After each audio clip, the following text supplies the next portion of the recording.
CapCut template নিয়ে অনেক বেশি আলোচনা হচ্ছে এবং এটা ট্রেন্ডিং এ রয়েছে। তার কারণ হলো টেমপ্লেট ইউজ করে আপনি খুব সহজে খুব কম সময়ের ভিতরে আপনার ভিডিও এডিট করে ফেলতে পারেন, আপনাকে কিছু করতেই হবে না। তো এই ধরনের টেমপ্লেট কিভাবে আপনি খুঁজে বের করবেন সেটাই দেখাবো আজকের এই ভিডিওতে। শুরু করবো এখনই। তবে শুরু করার আগে আপনি যদি আমার চ্যানেলে নতুন হয়ে থাকেন তাহলে অবশ্যই চ্যানেলটি সাবস্ক্রাইব করে পাশের বেল আইকনটি প্রেস করে দিবেন, যাতে করে এই ধরনের ভিডিও আপনি মিস না করেন। তাহলে আর কথা না বাড়িয়ে চলুন ভিডিওটি শুরু করা যাক। ক্যাপকাটের টেমপ্লেট দিয়ে আপনি এক ক্লিকে যে কোনো ভিডিও এডিট করতে পারেন। তো এই টেমপ্লেটগুলো কিভাবে আপনি খুঁজে পাবেন সেটাই দেখাবো আজকের এই ভিডিওতে। প্রথমে আপনাদেরকে গুগল প্লে স্টোরে যাওয়ার পর সেখান থেকে টিকটক অ্যাপ্লিকেশনটি ডাউনলোড করতে হবে, এরপর সেটা ওপেন করতে হবে, এরপর এখানে আসার পর সার্চ করতে হবে। এখানে আপনারা সব ধরনের টেমপ্লেট পেয়ে যাবেন। এখান থেকে দেখে দেখে আপনাদের পছন্দ মতো টেমপ্লেটগুলোকে আপনারা আপনাদের ক্যাপকাট অ্যাপ্লিকেশনে ইউজ করতে পারবেন। তো কিভাবে ইউজ করবেন সেটাও দেখাচ্ছি।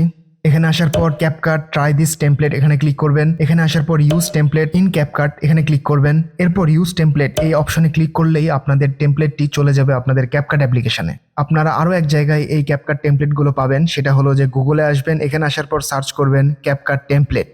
এখানে কয়েকটা ওয়েবসাইট দেখাচ্ছে, এখানে আমরা প্রথম ওয়েবসাইটে ক্লিক করব অ্যান্ড বুম, এখানে অনেকগুলো টেমপ্লেট আপনারা পেয়ে যাবেন। এখান থেকেও আপনাদের সেম প্রসেসে টেমপ্লেট গুলোকে ইউজ করতে পারবেন আপনাদের ক্যাপকাট অ্যাপ্লিকেশনে। তো এই ছিল আজকের ভিডিও। এই ধরনের ভিডিও আরো পেতে চাইলে অবশ্যই চ্যানেলটি সাবস্ক্রাইব করে পাশের বেল আইকনটি প্রেস করে দিবেন। দেখা হবে পরের ভিডিওতে। আসসালামু আলাইকুম।